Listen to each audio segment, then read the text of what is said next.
Hello दोस्तों। आज हम पढ़ेंगे कक्षा 10 का बेसिक मैथ। बेसिक मैथ क्योंकि ये कक्षा 10 के जो मैथ का चैप्टर है इसमें बहुत हेल्प करेगा ये। तो हम पढ़ेंगे इसमें पहले पढ़ेंगे जो पहली कक्षा हमने पढ़ा था 9th में, संख्या पद्धति। उसे स्टार्ट करेंगे हम। लिखेंगे संख्या पद्धति।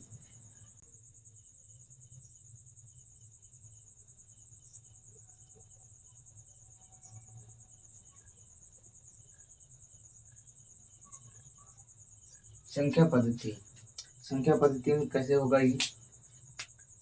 संख्या पद्धति में क्या करना है, देखो पहले समझो। ये मान लो सरल लिखा है,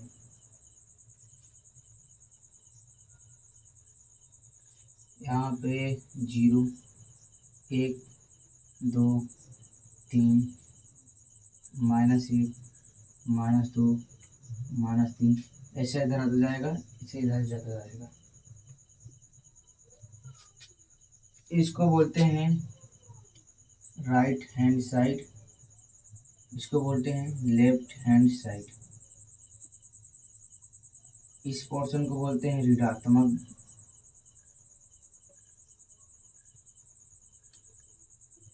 इसको बोलते हैं धनात्मक।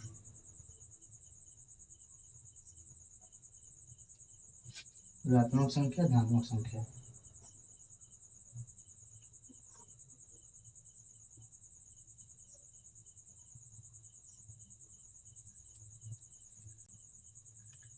अब देखेंगे हम संख्याएं।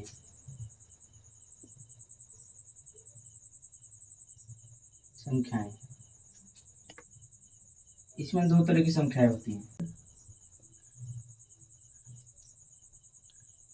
वास्तविक संख्याएं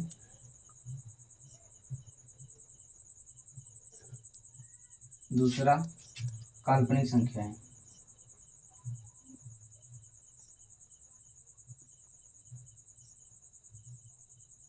काल्पनिक संख्याएं ये है 11 में आएगा, ये है 10 में। 10th में ये पढ़ेंगे, ये 11th में पढ़ेंगे। अब पढ़ेंगे प्राकृतिक संख्या। पहला ढूंढ डालोगे अपन लोग प्राकृतिक संख्या, ऐसी संख्या जो 1 से शुरू होकर अनंत तक जाए। लेंगे 1, 2, 3, 4, 5, 6, 7, डॉट डॉट डॉट डॉट ऐसे आती जाएगी संख्या। दूसरा लिखेंगे पूर्ण संख्या। पूर्ण संख्या ऐसी संख्या जो 0 से शुरू होकर अनंत तक जाए। 0, 1, 2, 3, 4 डॉट डॉट डॉट आते जाएगी। प्राकृतिक संख्या पूर्ण संख्या हो सकती है, लेकिन पूर्ण संख्या प्राकृतिक नहीं हो सकती है। तीसरा लिखेंगे पूर्णांक, जिसमें लिखेंगे ऐसी संख्या जो माइनस अनंत से लेकर प्लस अनंत तक जाए। जैसे में -3, -2, -1, 0, 1, 2, 3 डॉट डॉट डॉट डॉट। अब हम पढ़ेंगे परिमेय संख्या।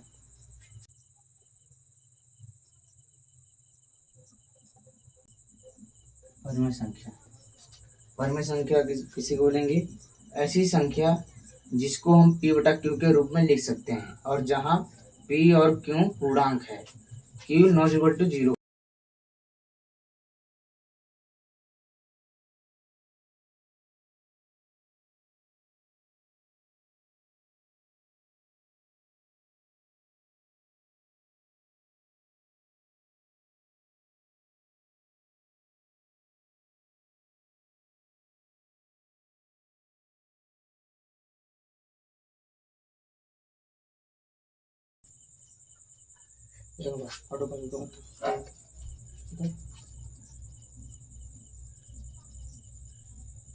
इसको हम यानी से डिनोट करते हैं, लिख लेंगे यहाँ पर।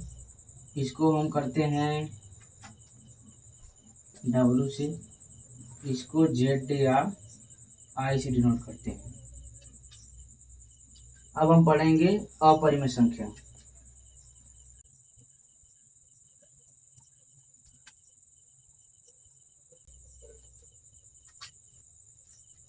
मतलब ऐसी संख्या जिसे हम p बटा q के रूप में नहीं लिख सकते हैं, जहाँ p और q पूर्णांक हैं एवं q नॉट इक्वल टू 0 है।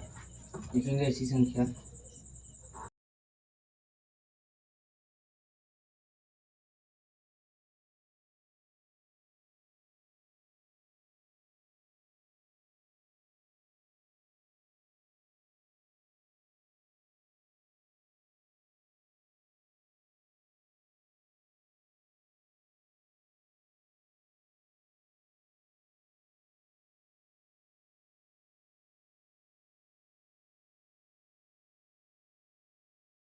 थोड़ा देख लेते हैं अपरिमेय का उदाहरण। जैसे अपरिमेय का उदाहरण क्या होगा, उदाहरण में लिखेंगे हम जैसे √2, √3, √5, √7, √11 इत्यादि। ऐसी संख्या को हम अपरिमेय संख्या कहते हैं। अब हम पढ़ेंगे सम संख्या। छठा लिखेंगे हम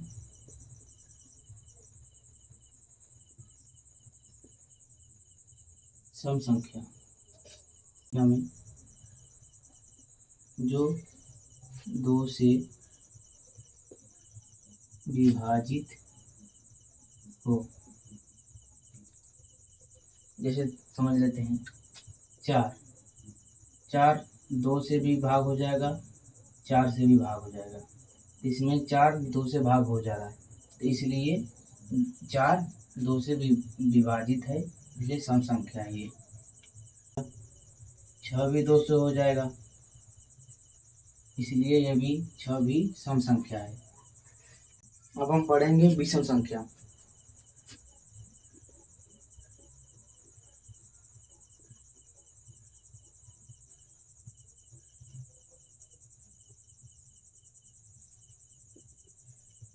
विषम संख्या जो 2 से विभाजित नहीं हो, जो 2 से विभाजित नहीं हो। अभाज्य संख्या लिखेंगे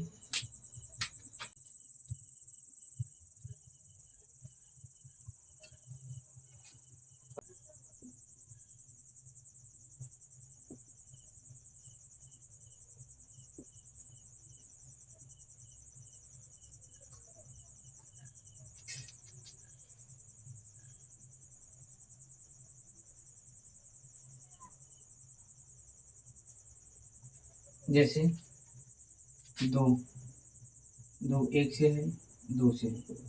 3 1 से है, 3 से है गुणनखंड।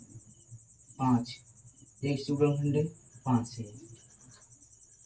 ऐसी संख्या आती जाएगी। अब हम पढ़ेंगे भाज्य संख्या। लिखेंगे भाज्य संख्या ऐसी संख्या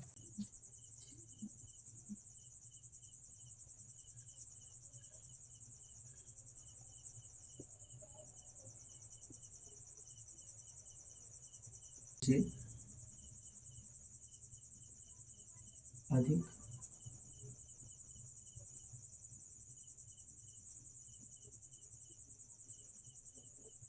में 4 4 1 से भी है, 2 से भी है, 4 से भी है। 6 6 1 से भी गुणनखंड है, 2 का भी है, 3 का भी है, 6 का भी है। 8 8 1 का भी है, 2 का भी है, 4 का भी है, 8 का भी है। ऐसी संख्या को हम भाज्य संख्या कहते हैं। अब हम पढ़ेंगे सहअभाज्य संख्या। लिखेंगे 10वां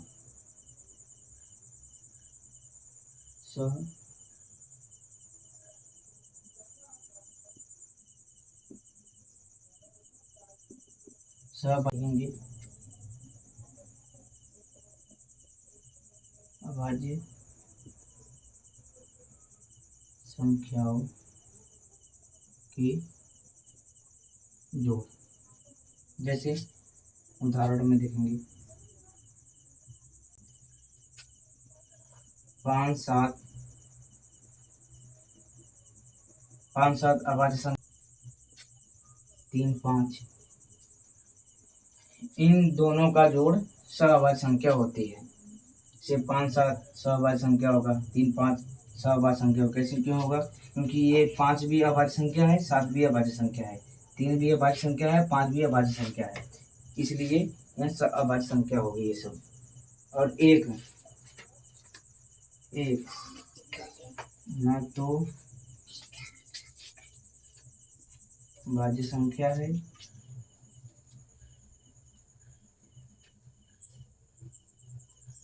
ना ही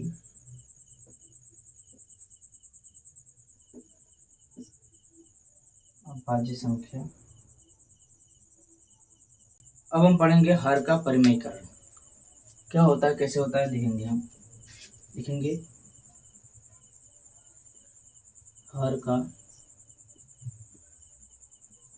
परिमेयकरण अर्थात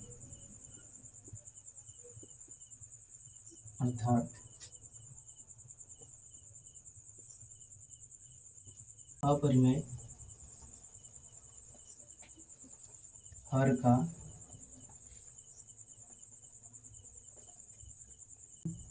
के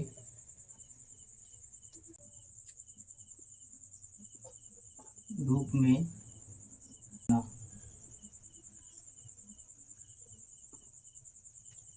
हर का परिमेयकरण अर्थात अपरिमेय हर का परिमेय के रूप में बदलना। अब हम पढ़ेंगे, समझेंगे पहले हर क्या होता है, अंश क्या होता है। वैसे पहले पिछली कक्षा हम लोग पढ़ चुके थे 9th में, हर क्या होता है, अंश क्या होता है। एक बार समझ लेते हैं। जैसे 2/3 है, इसको कहते हैं अंश और इसको बोलते हैं हर। यहाँ पे हर कैसा है, परिमेय का परिमेय, यहाँ पे हर है परिमेय।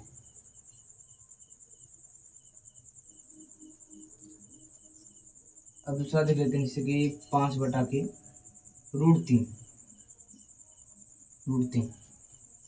इसको क्या करेंगे, अंश, इसको हर।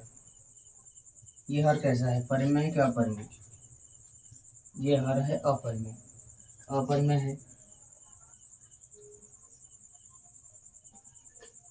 इसको हम बदलेंगे परिमेय में। तो इसीलिए करेंगे, कैसे करेंगे इसको हम लिखेंगे हम। इसे मान लो ये 2/√3 है। हर का परिमेयकरण, जो संख्या नीचे है उसी संख्या से ऊपर से गुणा कर दो, उसी संख्या से भाग कर दो। मतलब कि दोनों कट के एक आ जाएगा, कोई फर्क पड़ेगा नहीं। इसलिए यहाँ √3 है तो √3 से गुणा कर दो, √3 से भाग कर दिया। तो इसका मान आ गया √2√3।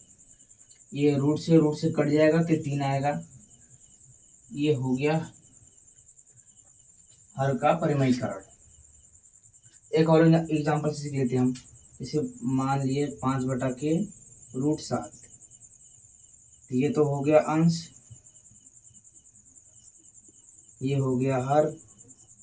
हर कैसा है, अपरिमेय है, तो इसको हमें परिमेय करना है।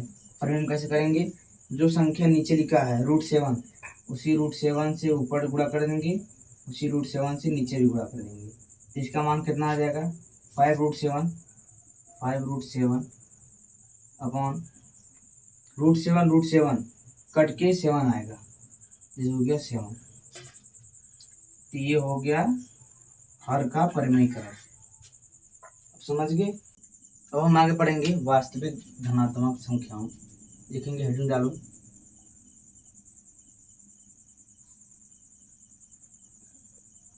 वास्तविक धनात्मक संख्याओं ए तथा बी के लिए। इसमें पहला करेंगे हम √a इंटू में √b। इसका मान कितना होगा, √ में ab। दूसरा देखेंगे हम √a भागे अंडर रूट बी। इसका मान कितना होगा, अंडर रूट ए बटा के अंडर रूट बी। इसको हम लिख सकते हैं पूरे होल अंडर रूट ए बटा के बी। हम तीसरा देखेंगे अब, अंडर रूट में ए प्लस अंडर रूट में बी में अंडर रूट ए माइनस अंडर रूट बी। इसका मान आएगा ए माइनस बी। हम चौथा देखेंगे, अंडर रूट ए प्लस बी इंटू में अंडर रूट ए माइनस बी। इसका मान आएगा ए माइनस पाँचवा देखेंगे अंडर रूट ए प्लस अंडर रूट बी का होल स्क्वायर। ये माना जाएगा ए माइनस में 2 under root A under root B minus का प्लस का माना गया A minus 2 under root A B plus B. अब हम पढ़ेंगे घातांक के नियम, देखेंगे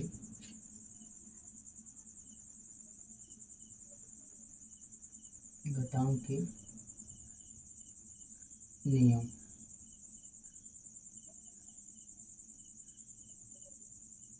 वास्तविक संख्या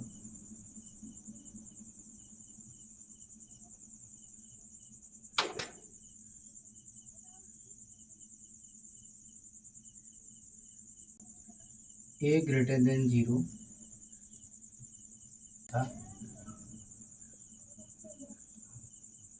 तथा m व n के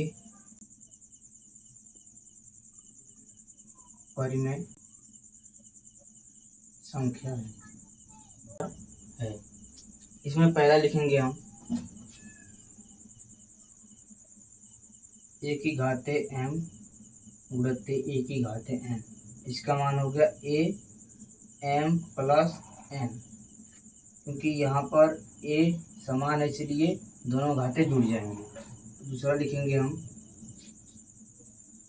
a की घाते m के होल घाते n। इसको लिखेंगे ए के घाते m गुणित n, यहाँ पे गुणा हो जाएगा। तीसरा लिखेंगे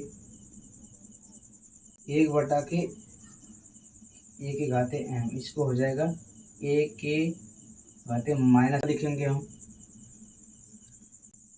m गुणित b के घाते m, तो हो जाएगा a गुणित b के घाते m। पांचवा लिखेंगे n रूट में, इसका मान आ जाएगा 1 बटा के n, इसको कहते हैं nth रूट। हम a की घाते 0, इसका मान होता है 1। ये थी आज हमारी बेसिक मैथ, जो कि हमारे 10 के क्लास में बहुत हेल्प करेगी आगे चैप्टर में, इसलिए इसको अच्छे से पढ़ना।